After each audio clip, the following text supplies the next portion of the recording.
Did it go live?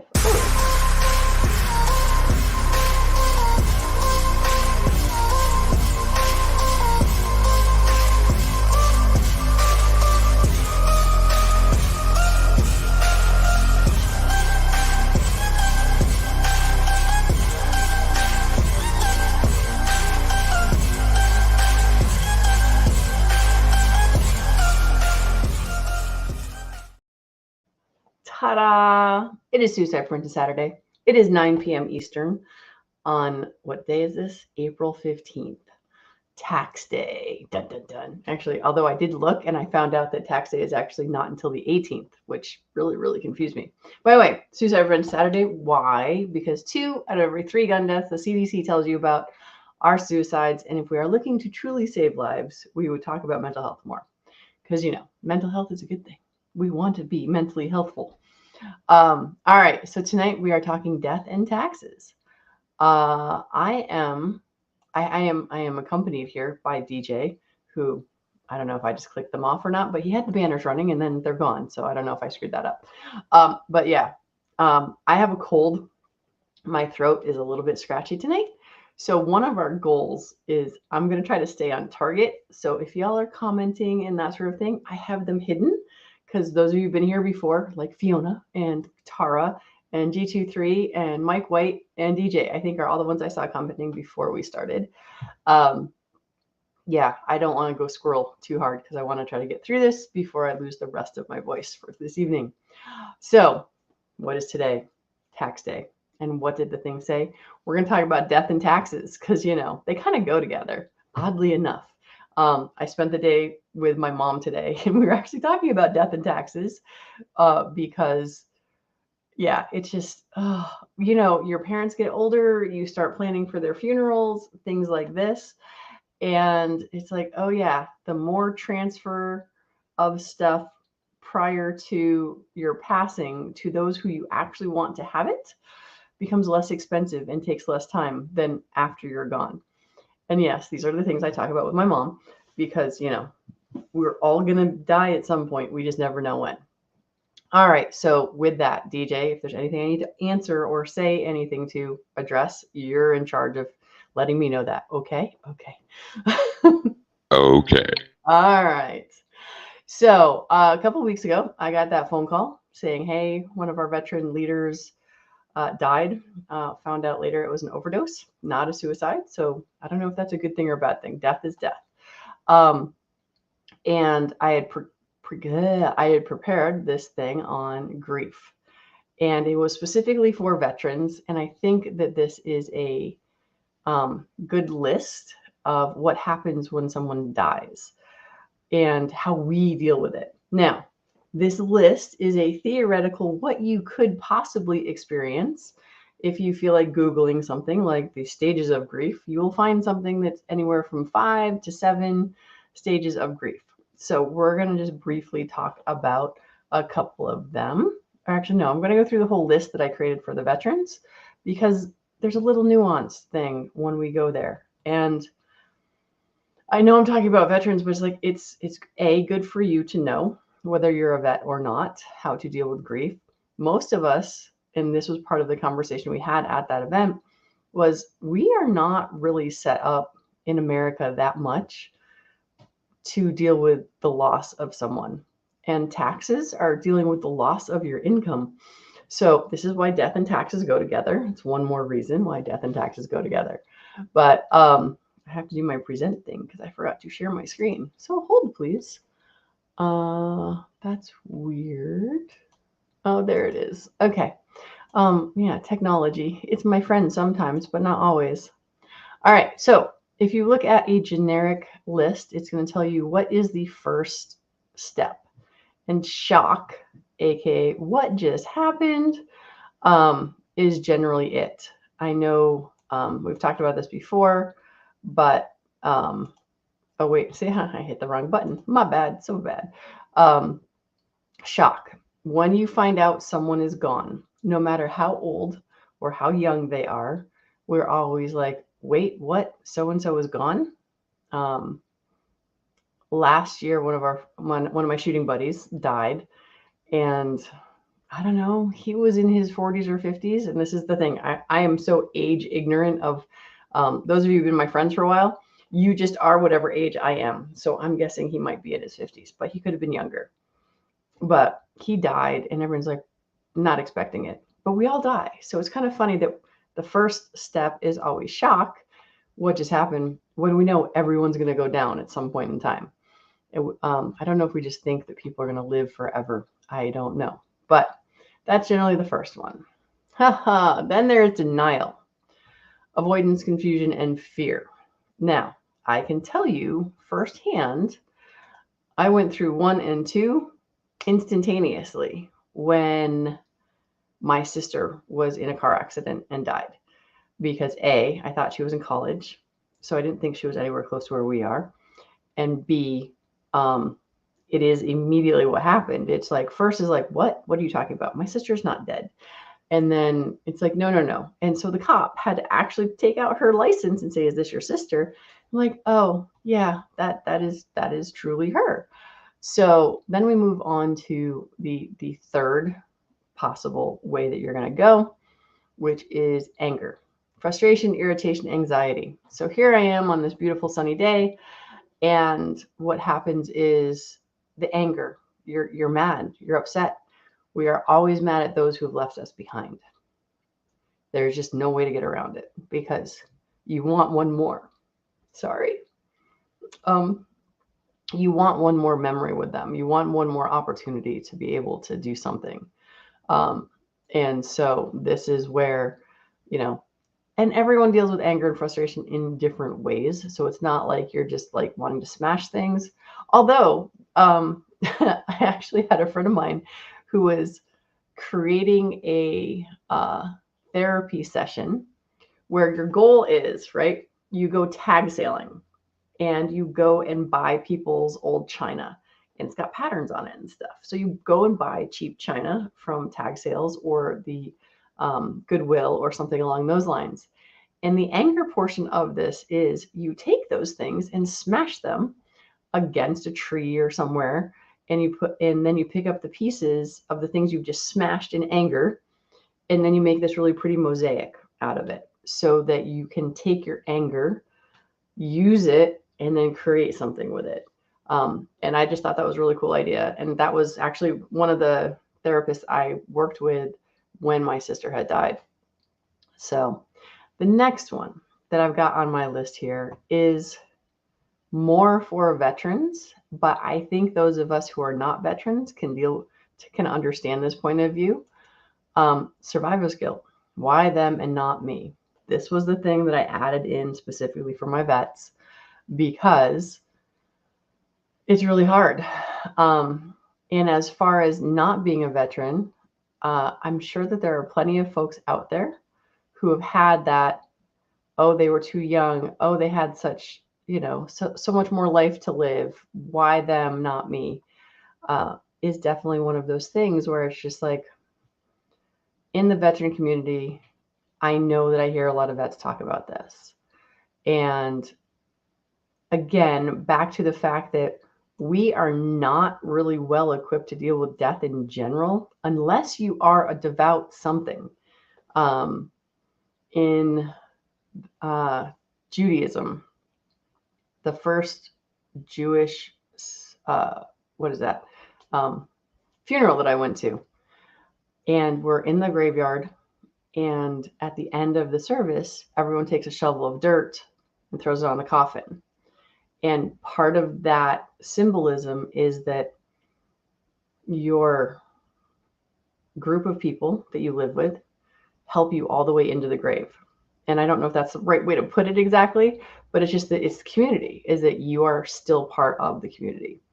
And so it's one of those things where it's like, if you have a way, if you have a ceremony or something that you do. I know that in most Christianity, we have a wake, which is making sure they're not going to wake up, because that is actually what it was, is because back in the old days, they didn't have stethoscopes and stuff. And sometimes people were just in comas and would wake up. But it's actually why it's called a wake. It's kind of crazy.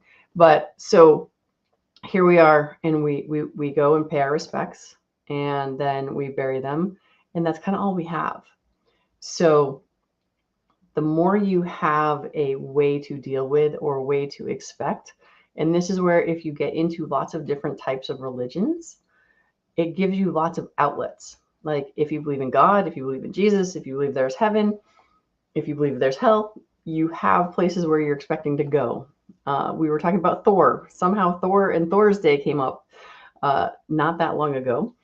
And Valhalla. Oh, you know what? On barbecues conversation, one of his buddies was talking about Valhalla. And I don't know the mythology all that well, but if you die in battle, you go to Valhalla. And if you die another way, you go somewhere else. And it's not that the other place is bad, but in Valhalla, you are one of the warriors who will continue on to save the universe at some point, just like a Marvel movie, kind of.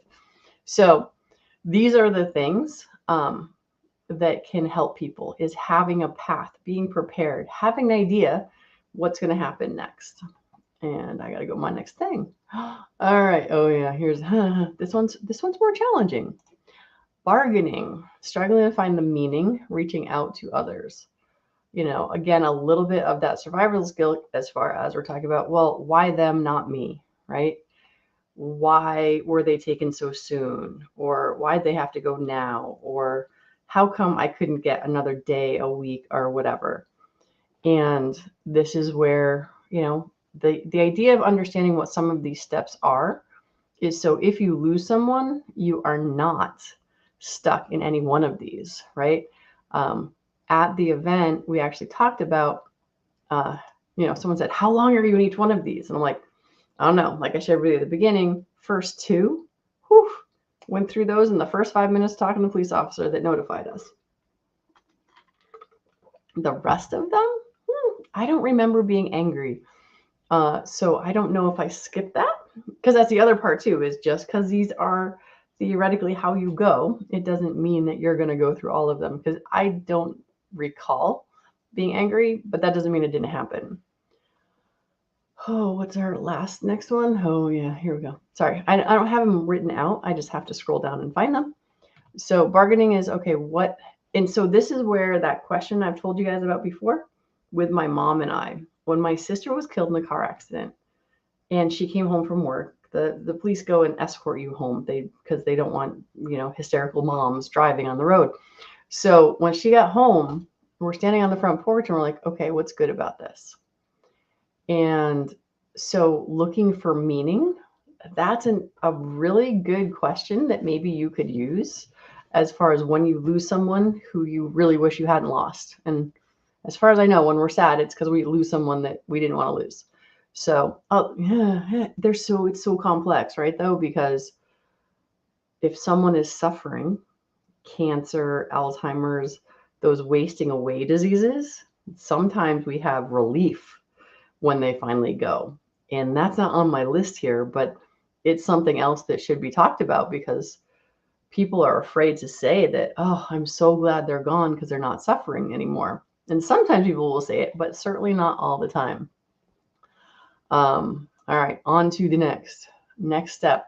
Depression and overwhelm, helplessness, hostility, and flight. So this is something I was talking about with my daughter the other day, because depression can just overwhelm you, quite honestly. You feel helpless, you might be hostile, and you might want to run away. Now, my daughter and I were talking about this because that flight thing, that running away, that can be really bad, because that can be someone running into a bottle or grabbing a handful of pills, because flight does not mean that you're physically running away.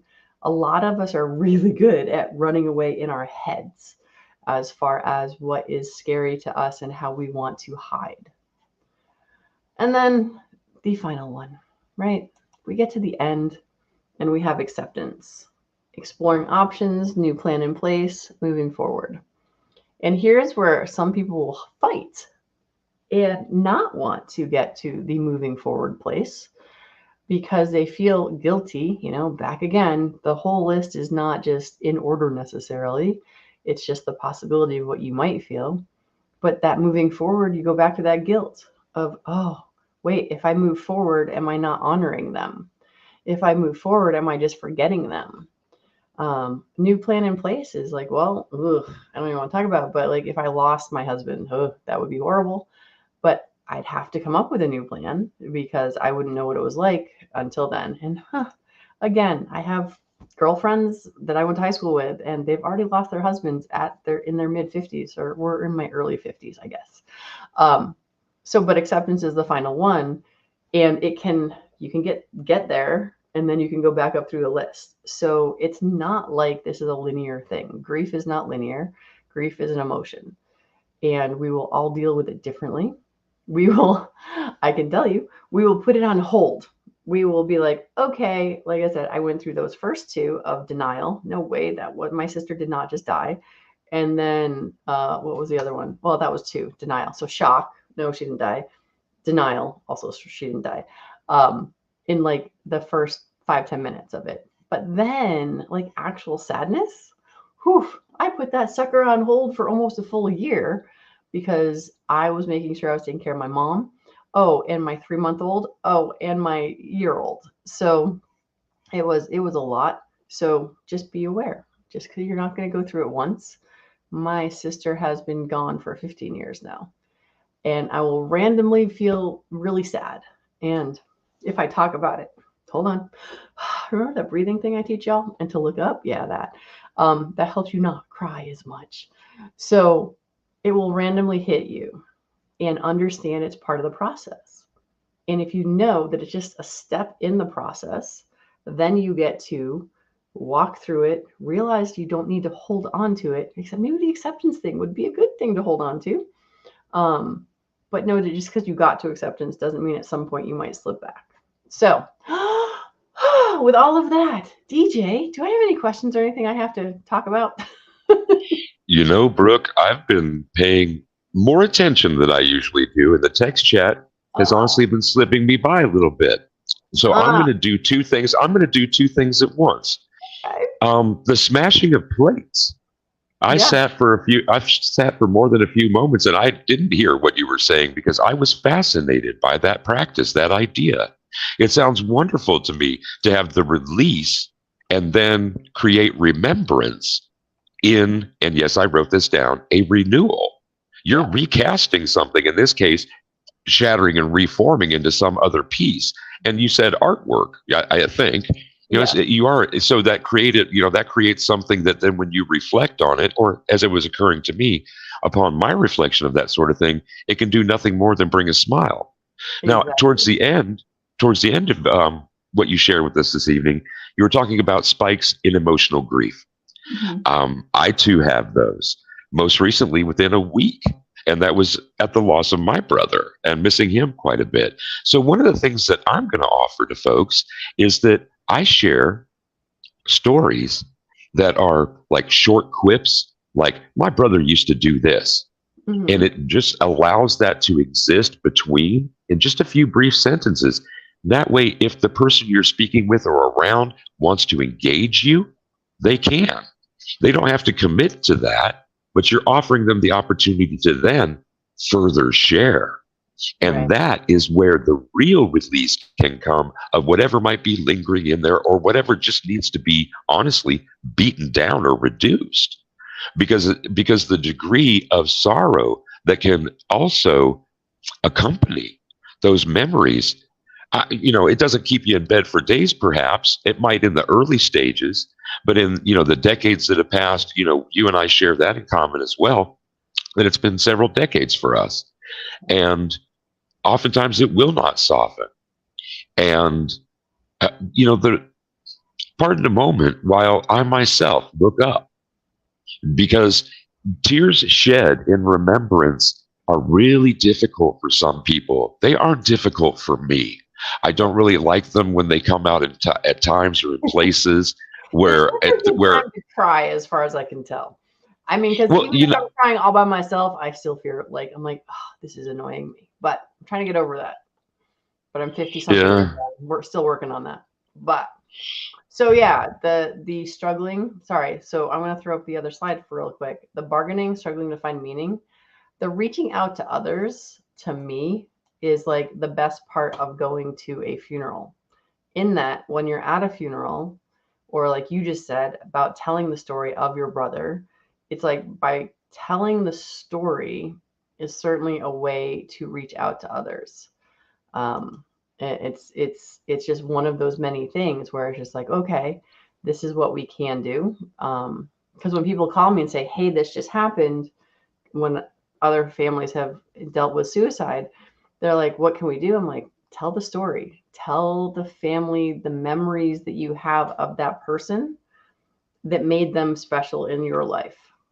And when at a funeral and it's, I'm sorry for your loss, I'm sorry for your loss, I'm sorry for your loss, over and over again, it can be really hard. And it's just like, oh my gosh, I remember Mikey, and tell the story about Mikey. Or, hey, I remember Toby, and I remember, because that, like when I was standing there and all Nadia's like, or not Nadia, Toby's college friends are telling me the stories, I'm just like, that is really useful.